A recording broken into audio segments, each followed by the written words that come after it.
Boa noite, meu nome é Gabriel Carvalho, eu sou aluno de Engenharia da Computação aqui na UFSC e dando prosseguimento ao vídeo anterior, onde eu expliquei como compila C e C++ em diferentes plataformas, eu acho que também seria interessante a gente trabalhar um pouquinho com depuradores, o GDB basicamente. O vídeo anterior é mandatório, a não ser que você já conheça alguns conceitos de Bash, etc., para poder entender esse daqui, já que eu não vou revisar conceitos anteriores. A única coisa que eu vou revisar são algumas coisinhas em Visual Studio Code, em que eu falei e a gente poderia dar umas incrementadas. Então, basicamente, a gente vai trabalhar aqui com CMD, com um pouquinho no Linux, só para mostrar alguns pedaços, e no Visual Studio Code. Primeiro de tudo, o que é um depurador? Quando você cria um programa, você está transformando ele em uma linguagem. Quando você compila aquele programa, você está compilando ele para uma linguagem de baixo nível, para que o computador possa ler aquele programa e rodar, porque afinal ele não entende aquelas letras, ele entende apenas 0 ou 1. Então, basicamente, o que você pode fazer, que se você quiser saber se um programa está rodando bem, é colocar um monte de print, um monte de cout para ver o terminal rodar, que é basicamente o que a maioria das pessoas que estão iniciando fazem, mas não é muito útil, porque você tem que ficar colocando muita coisa para retirar, é muito complicado. O ideal seria você ter uma ferramenta que você pudesse analisar aquilo profundamente mais fácil, e é aí que um depurador entra. Você consegue só a parte inicial mesmo, porque ele é bem poderoso, consegue fazer muita coisa, mas na parte mais básica, mais geralzona, você colocar vários breakpoints, que são etapas, para que você pode ir avançando para aquelas etapas, para que ele pare em algum lugar e você possa analisar o que ele está fazendo. Você pode olhar variáveis dele também, e também você pode ficar olhando pedaço por pedaço, passo por passo, para ver se aquele programa está rodando bem. Pois bem, sem mais delongas, vamos aqui a um programinha bem simples. A gente pode olhar que é só um Hello World normal, a única diferença é que eles têm algumas variáveis a mais para poder trabalhar, ficar mais fácil de entender. E a primeira coisa que eu vou fazer é compilar. Só que eu vou compilar esse programa de duas formas. A primeira coisa que eu vou fazer é compilar esse programa, como já explicado no anterior, sem usar um depurador, porque para eu compilar ele eu preciso colocar mais uma linha de comando aqui. Como eu vou fazer sem o compilador, eu vou colocar, sem o depurador, eu vou colocar um S para indicar que é um sem. E depois eu vou fazer isso com o depurador. Para eu fazer com o depurador, eu preciso colocar esse traço G, que eu estou permitindo que um depurador externo, no caso o GDB, possa entrar no meu programa e verificar e analisar o que eu preciso analisar. O que eu preciso analisar, basicamente. Se eu coloco o traço G, eu estou indicando o que ele está fazendo no depurador, como eu já tinha explicado na aula passada. Só que quando eu faço isso, basicamente eu estou fazendo um programa maior, eu estou fazendo um programa um pouquinho maior, um pouquinho mais pesado, porque tem que colocar bibliotecas lá dentro dele para ele poder rodar. Não preciso criar um sem depurador, eu posso simplesmente fazer com o depurador sempre, mas eu coloquei aqui só para poder analisar o tamanho dele, que ele vai ficar um pouquinho diferente. Sem o depurador a gente vê que ele deu 44 KB, e com o depurador a gente vai ver que a gente teve 64 KB no programinha. Certo? 20 KB a mais, um terço, nesse programinha simples, dependendo do programa, pode até ficar dobro ou triplo vezes maior, depende bastante de bastante coisa. Pois bem, para a gente rodar se eu simplesmente rodar ele com ou sem o depurador, ele vai trabalhar da mesma forma, ele vai rodar do mesmo jeito. O depurador é basicamente, a única diferença que vai ser que se eu colocar para ele rodar aqui. Basicamente, para ele rodar eu preciso colocar GDB, que é o depurador que eu estou trabalhando, e o nome do arquivo, que no caso é main com depurador. Aqui a gente entra na interface do depurador. O que a gente vai trabalhar aqui? Basicamente, um depurador ele precisa saber aonde que ele tem que parar para ele começar a analisar pedaço por pedaço. A gente pode colocar essa parada de duas formas. São chamados de breakpoints. A gente pode colocar tanto o nome da função, aí ele vai parar naquela função que a gente for trabalhar, quanto o nome da linha, a linha que a gente está trabalhando. Vamos colocar um breakpoint aqui em main, que vai ser a primeira linha. Quando a gente dá um run, se a gente não colocar nenhum breakpoint, ele vai dar o run inteiro no programa e vai terminar. Se a gente colocar, ele vai até a linha e vai parar. Importante, como é a linha da função, não é a função, não é a terceira, na verdade é quando ele entra na função, então é uma a mais. Na linha que a gente for trabalhar é uma a menos, tem uma diferençazinha, não é uma a menos, é nela mesma. Se a gente analisar aqui, ele parou antes da linha número 4, ele colocou a 4 aqui, mas ele está aqui, ó, é como se estivesse aqui, ou aqui, ó. Ele está nessa região, antes de entrar na 4 e depois de entrar na 3. Por que isso é importante? Porque se eu colocar print e colocar o var, não tem valor nenhum. Esse valor é valor da memória que é lixo, né, de outro programa ou qualquer outra coisa. Agora, se eu der um próximo passo, um step, ou seja, ir para a próxima linha, ele vai para a linha número 5, usando a letra S, aqui eu já consigo analisar, colocar um print var, e o print var e vai indicar que o var naquela posição vale 10, ou seja, o var aqui está valendo 10, se eu for para mais um, ele vai valer 30, e assim sucessivamente. Não lembro se dá para colocar um breakpoint depois de entrar, deixa eu confirmar. Tem como você colocar um breakpoint já depois dele estar rodando. Eu coloquei um breakpoint aqui número 7 e se a gente quiser pular várias etapas, parar em um breakpoint e depois ir lá para frente, a gente pode simplesmente, ou seja, pulando entre breakpoints, a gente pode escrever C. Ele vai para o 7. Basicamente, ele está fazendo aqui. Se a gente der um print no var, lembrando que o 7 a gente vai estar aqui, né? Nessa posição aqui. Se a gente colocar o var, ele vai dar 30, que é a posição dessa parte. Por que eu falei que era essa questão de função? Porque quando é função, ele vai e para aqui. Eu não tenho certeza se dá para colocar um breakpoint em variável. Pelo visto, não dá. Pois bem. Então, basicamente, o depurador é isso, mas tem algumas vantagens que você pode trabalhar. Se você estiver mexendo com o vetor, ao invés de você ficar colocando um print todos os vetores, a gente pode simplesmente colocar o valor do print, assim, um array, um vetor, ou qualquer coisa, estrutura de dados que dê para você colocar. Se não me engano, dá até para você colocar funções dentro dele, é bem interessante, se você quiser printar com funções, é bem legal. Então, o básico do depurador é isso. Então, vou fechar aqui. Vamos abrir também o do Replit, que é utilizando o Linux, né? Para mostrar que também dá para utilizar do mesmo jeito. Vou deixar aqui um pouquinho menor. Deixa eu ver onde está a pasta. Eu estou na warm-up. Eu já entrei na warm-up. A gente fizer o G++ cpp -g -o main.out. E se eu colocar o GDB,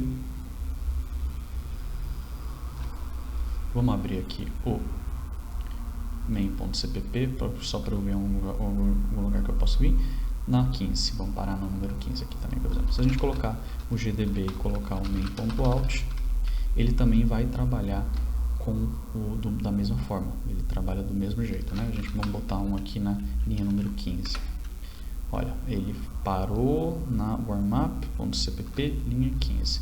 Warmup.cpp, linha 15. Se a gente der um run, ele vai vir para cá. Digite o nome do dicionário. Na verdade é porque ele entrou antes nessa parte aqui, ó.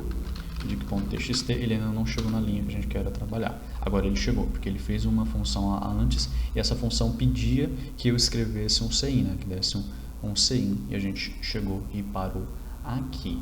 Pois bem, então ele funciona da mesma forma. Ele funciona do mesmo jeito do que a gente queria trabalhar, né?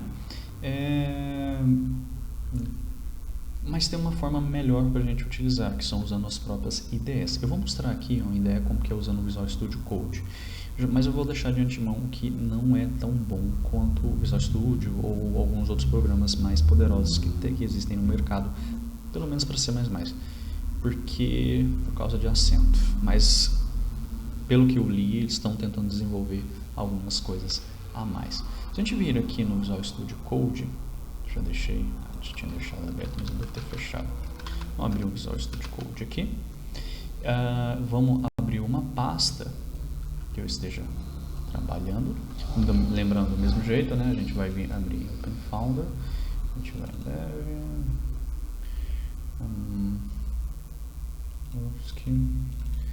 remap referência. Vamos em vector. Aqui não tem nada. Primeira coisa que a gente tem que fazer é configurar ele, né? Como eu já expliquei na anterior, a gente pode vir aqui em Run, clicar em Start Debugging, especificar que eu quero C++, que eu quero trabalhar com C++, ele vai dar um erro porque não está configurado de forma certa, a gente tem que vir aqui em Launch.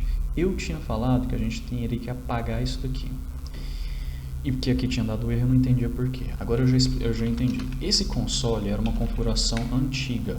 Agora a gente está utilizando uma external console. E essa external console basicamente vai ser um true ou false. O que significa esse external console? Significa que quando eu rodar esse programa, ele vai abrir ou não uma tela.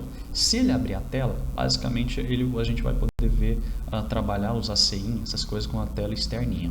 Se não, a tela que vai estar utilizando é o terminal. Só que eu não consegui fazer o terminal ser usado se eu estiver usando o debugger, só consigo se eu estiver usando aquela configuração que eu ensinei, né, que seria colocando o Windows para abrir o programa. Já vou explicar um pouquinho melhor. Então a gente vai colocar aqui true, certo? Depois a gente tem que vir aqui em task de novo, né, corrigir aquele probleminha que a gente tem aqui, né, que é file name.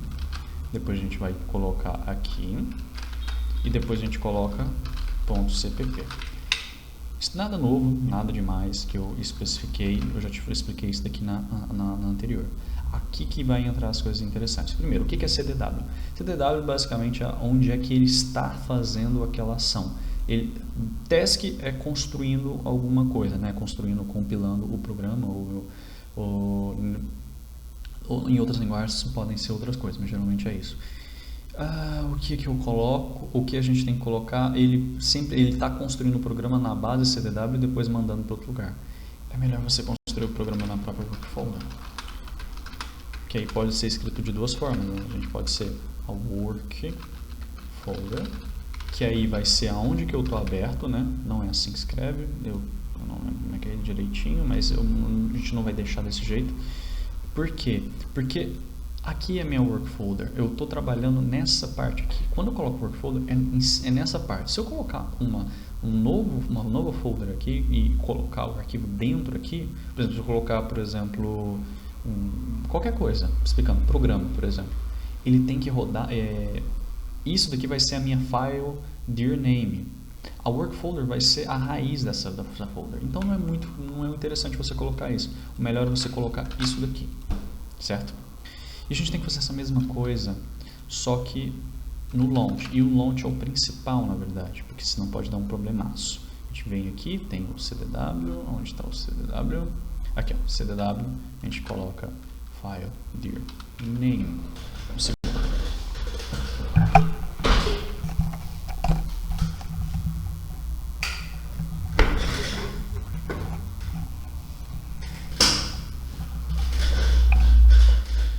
Com isso, a gente consegue fazer com que quando a gente for rodar, os arquivos que ele pode procurar, basicamente, estão nessa pasta aqui. Porque, por exemplo, se você tiver que ler um arquivo que não está naquela pasta, e você tem que ficar procurando e você não indicar o caminho dele, ele vai achar que está naquela pasta. E se a pasta que ele estiver rodando não é a pasta que está o arquivo convencional, ele não vai achar nada.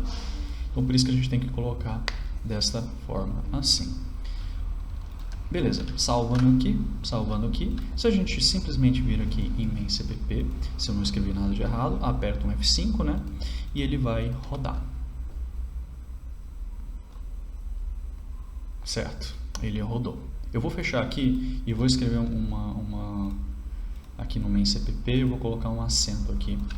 Vou colocar um acento E, só para fins didáticos, certo? Vou fechar aqui e dar um F5 de novo. Olha só. Quando eu coloquei para rodar, como eu configurei ele para trabalhar e aqui no launch ele está entrando com o GDW, vocês podem analisar que ele está entrando com o GDW, ele vai mandar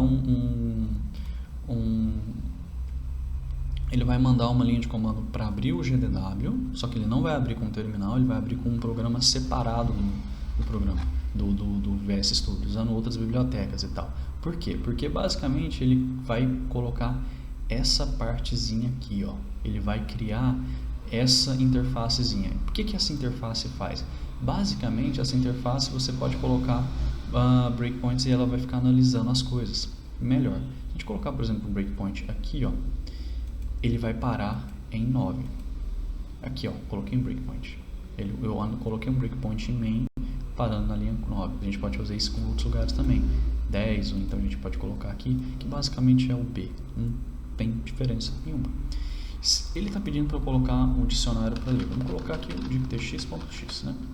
Ele está lendo aquele dicionário. Eu devia ter colocado o breakpoint anterior. Deixa eu fechar aqui. Deixa eu colocar string path, main cpp, arquivo a ser lido. Eu devia ter colocado. Vou colocar no 8. Vamos rodar de novo.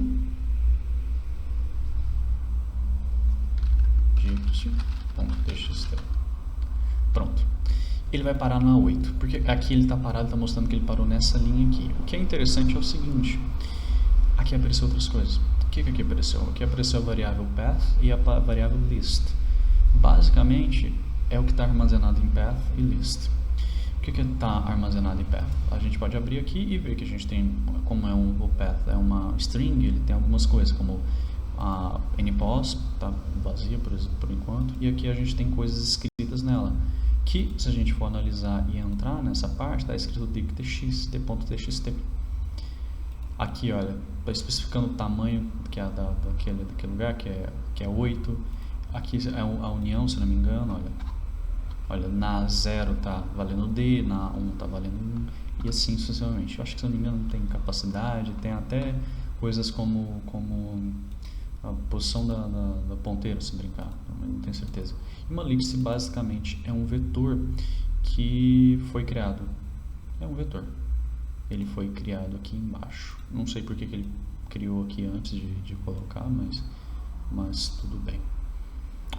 Então, as variáveis ficam mais fáceis de ser analisadas, elas ficam mais bonitinhas, mais organizadas. Mas eu estou com esse problema. Que problema que é esse? Basicamente, esse problema é o acento. Quando a gente abre, se a gente for fazer o mesmo programa utilizando o CMD, quando a gente for abrir, ele vai analisar e vai ver qual que é, usando o CMD aqui, ele vai abrir e vai ver qual que é o acento, qual que é o sistema de encoding, né, que o Windows está utilizando, ou o sistema operacional está utilizando. O VS Code não, ele está entrando no limpo, no mais limpo possível. Ele sempre coloca no mais limpo possível, você tem que ficar entrando e colocando coisas diferentes para poder ficar configurando. Não é à toa que é bem complicado de configurar. E ele funciona com base de terminais. Quando eu venho aqui e crio um novo terminal, ele vai abrir um terminalzinho aqui. E aqui eu posso entrar. Quando eu fico aqui em Launch, ele vai ficando abrindo terminais. Então a gente tem que configurar como que ele vai trabalhar com esses terminais. O que a gente faz? A gente vai vir aqui anteriormente. Antes de eu fazer a parte terminal, só uma coisa interessante. Dá para eu também trocar qual que é o compilador que eu estou trabalhando, mas não o compilador em si, mas qual que é a versão do compilador que eu estou trabalhando. Só para clicar em F1 aqui e colocar em Configurations, JSON, configurações de C++, ele vai abrir um novo arquivo, né? E aqui ele vai mostrando algumas coisas, por exemplo, o que ele vai incluir, etc. Vou colocar dessa forma aqui, e aqui ele também vai colocar qual que é a versão do C que a gente está utilizando. Vamos colocar GNU mais 6 e aqui x64, só para ficar o mais atual possível. Pois bem, se a gente quiser colocar que o terminal ele funcione de forma interessante, de novo, aperta F1, settings.json, e aqui vai abrir as configurações a gente tem duas opções. A gente pode abrir a configuração sempre do VS Code, ou a gente pode colocar só dessa workspace. Quando a gente está trabalhando na workspace. Escolha de vocês, não tem muita diferença. Se a gente clicar aqui em workspace, ele vai criar uns settings aqui, e aqui a gente pode colocar algumas configurações. E toda vez que a gente abrir essa workspace, ela vai trabalhar com isso. Lembrando que eu posso copiar essa pasta e colocar em outras também para copiar essas settings. Basicamente o que a gente tem que colocar é que quando eu for abrir um terminal, primeiro a gente tem que definir qual que é o terminal que a gente vai trabalhar. Terminal integrated, a gente vai colocar ponto, acho que é on Windows, deixa eu confirmar aqui, shell, terminal.integrated, shell, terminal.integrated, shell, aí a gente pode escolher Windows, né? Que é o que a gente vai querer trabalhar. Mas lembrando que a gente pode colocar isso aqui também no Bash ou qualquer outra configuração que você prefira. E aqui a gente vai indicar qual que é para ele abrir quando ele abre um novo terminal. Ele é pré-configurado para trabalhar usando o Shell, mas eu prefiro utilizar o CMD. A gente vai vir aqui e colocar o CMD. Lembrando que isso daqui é a parte completa, mas se você só escrever CMD ou CMD.exe, ele também funciona. Vamos deixar ele completo. A segunda coisa que a gente tem que fazer é colocar o argumento quando ele é aberto. Aqui você tem que colocar dessa forma aqui, ó, external integrated, né? Windows, não, perdão, shell args Windows, dois pontos. Aqui você tem que colocar quais são os argumentos que ele vai trabalhar. Toda vez que ele abrir, ele vai abrir um argumento. A gente coloca -k e aqui a gente vai colocar chcp 65001 e salvar isso daqui. Basicamente é isso que a gente vai precisar trabalhar. Então toda vez que você for abrir um terminal novo, ele vai abrir aquele terminal e ele vai ativar esse código 65001, que basicamente é o código que a gente trabalha com acentos, o ETF8. Na verdade tem bem mais coisa que isso, é um Unicode inteiro. Se a gente tirar isso daqui, só por desencargo de licença, vamos fechar aqui e abrir um novo terminal. Se eu vir aqui e colocar de novo main.exe, eu acho que ele já deve ter rodado a primeira. Ele já rodou porque eu não salvei aqui, né? Esperto. Novo terminal, tá vendo aqui que ele não rodou. .main.exe, e aqui ele vai dar aí, ó. Mas se eu coloco isso daqui e eu coloco para salvar, quando eu abro ele, ele vai funcionar. Ok. E qual que é o problema nesse caso? Porque você tem que ficar escolhendo entre um ou outro. Infelizmente eu não consegui, talvez tenha alguma forma, eu não consegui encontrar uma forma com que eu consiga fazer com que esse código seja rodado em external. Se eu tenho um external, se eu consigo fazer ele rodar com external, basicamente eu perco o acento. Isso, porque eu não consigo colocar esse argumento aqui. E se eu consigo colocar em integrated, eu perco a posição de usar o CIN, né, para enviar as coisas do teclado. Porque, olha só, vamos abrir aqui vamos aqui nas configurações de novo de launch e vamos colocar control. Se a gente vir aqui e colocar de novo e apertar o F5, ele vai abrir o externo não está com o negócio. Agora, se eu vir aqui e tirar ele aqui, ó, false, e salvar, ele não vai abrir, né? Ele está abrindo as configurações, que isso daqui são as configurações que ele usa para funcionar esse debugger, né? E se a gente vir aqui no debugger, ele funciona, mas aqui eu não consigo escrever nada. .txt, aqui vai dar um erro, e aqui se eu colocar o dict.txt, ele também não vai funcionar. Então uma ideia que você pode fazer, na verdade, para tentar contornar isso, talvez seria rodar usando input. Tá vendo que ele até aparece as coisas após? E como que é um input? Basicamente todas essas coisas que a gente escreve aqui, a gente pode muito bem colocar em um input. Eu vou escrever dict.txt, né, basicamente, e aqui eu coloco quais são os comandos.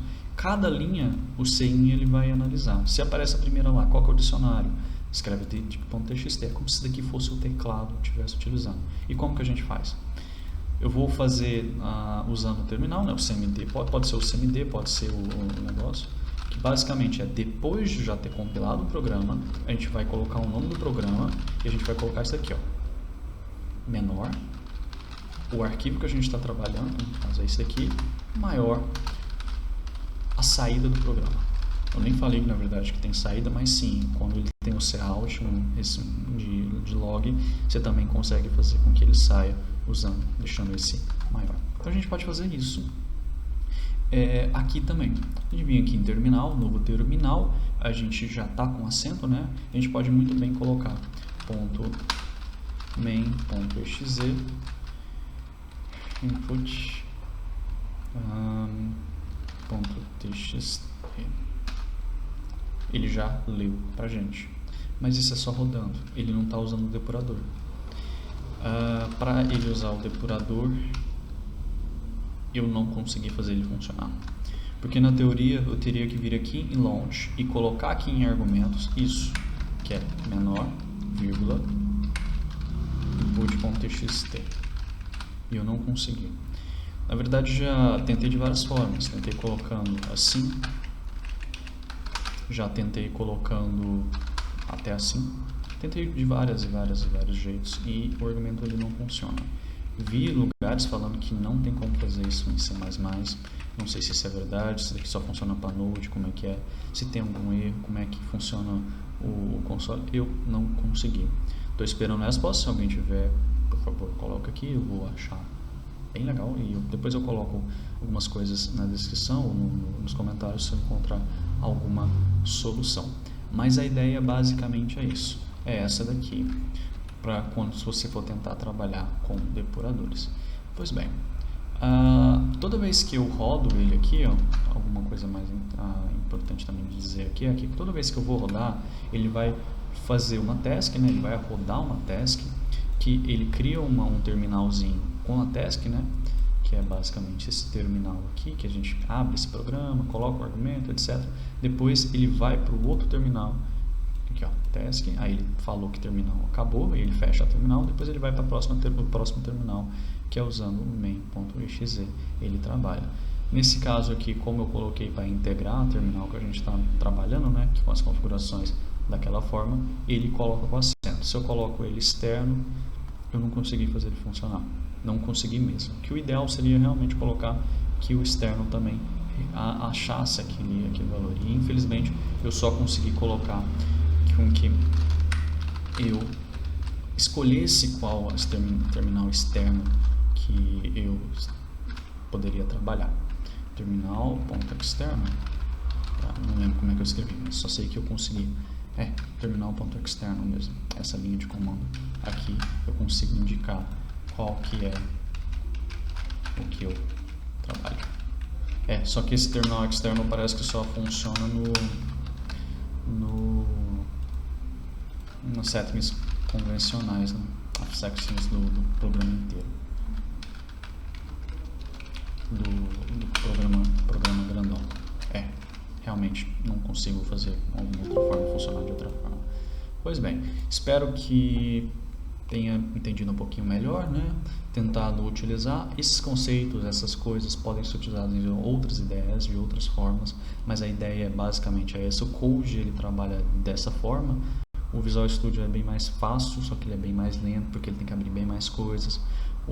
Tem alguns outros programas que também são mais interessantes, mas ao mesmo tempo perde um pouquinho de velocidade porque eles são bem mais pesados e bem mais complicados de trabalhar. O Visual Studio, Code, ele é bem mais rápido, mas infelizmente está com alguns probleminhas. Não sei por quê, porque talvez é porque é um programa relativamente novo, porque ele é muito generalista, ou porque é código aberto e o pessoal não corrigiu ainda, não sei. Mas se eu souber de alguma coisa, eu vou especificando e vou mostrando para vocês. Certinho? Obrigadão e até mais.